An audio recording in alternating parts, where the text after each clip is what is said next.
Hello everyone, I'm Shubhrajyoti Banerjee, MBA student of IIM Nagpur 26 batch.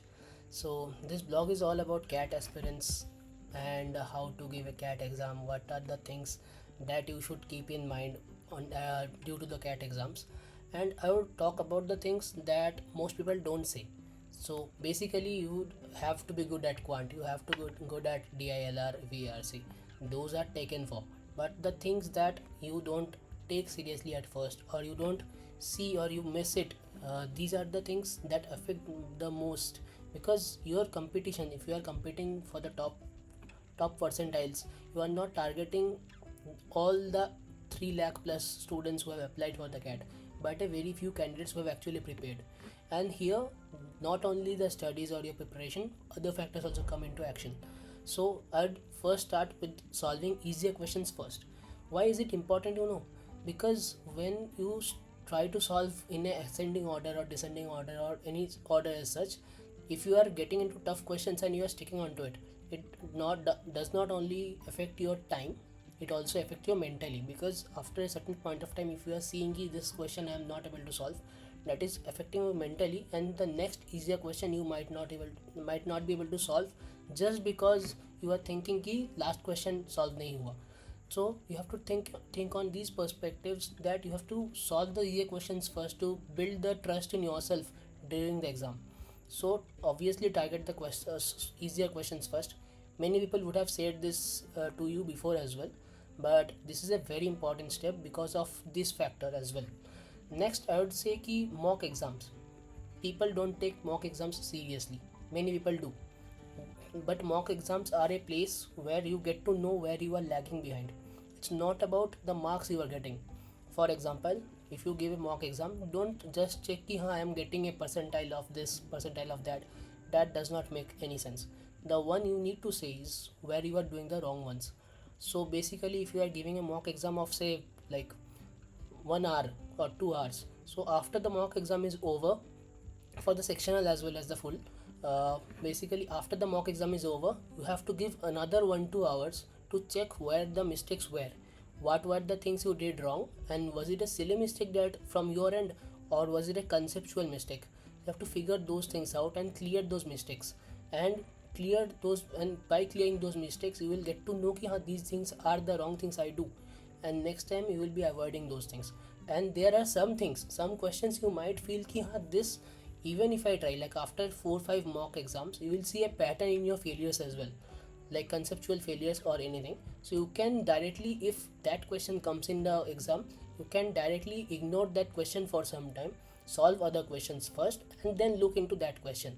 It will solve a lot of time for you, as well as lot of risks will be lower from your end.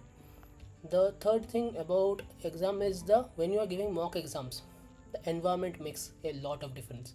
So try to give the exams in a very restricted way, in the same pattern that the actual CAT would be organized. In that sense, what will happen to you is, mentally you will be there in the exam. You must think I am giving the CAT exam. It's not like I am just sitting for a mock exam and giving it and checking the failure points, checking the good percent, what the things I did good, what is the percentile, and that's it. It's not the main thing. Another main thing is, by giving multiple mock exams, you will be preparing yourself ki how to solve the questions or how to sit in the exam. That's a very important concept, that is a very important thing. Because on the day of the exam, even like like there are differences of 1 to 0.5 1 percentile, because of the mental state of the person on that day. So don't like when you are giving exams, if you are constantly in that phase, you will know कि these things are coming to my mind, these things are, you have to avoid during exams, and you will be able to better cope on those things. And that would remove the unknowns from your end, and that would be a game changer for you as well, you know and basically that is um, all the best for your CAT exams, and hopefully we'll see you in the campus next year. Although I will not be there, I'll be passing out. So that's it. But the last thing I would like to add is, like, be in the moment. Don't take the pressure from your family, your past experiences, or your failures, or your academic anything. Like, you may have ambitions to go somewhere, some institute, uh, you may have been in some institute and might have thought ki, this is what I should go at least, this is my bare minimum, or my parents have spent this much amount of money and I have to go there.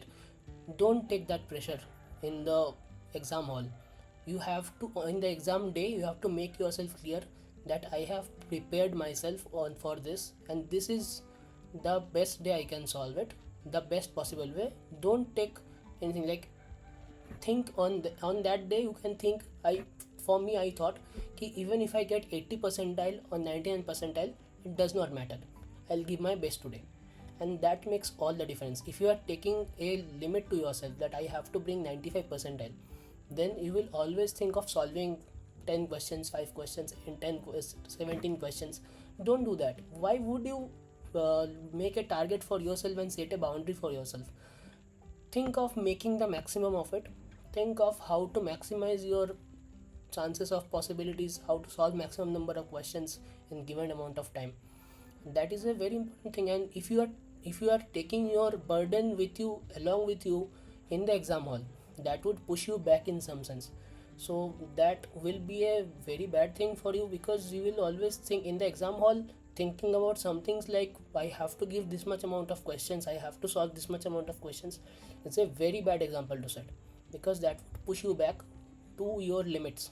That would not send you to your limits, it will lower your limits. Basically, you have like, even if you could have solved like 7, 8, 10 questions more, you will not do so. You will solve only the limit you have set, and you will think, I have reached my limit. That is a very long way to put it. So that's all about, I guess. All the best, and thank you for your time. Hopefully this will help you in your CAT exams. Goodbye.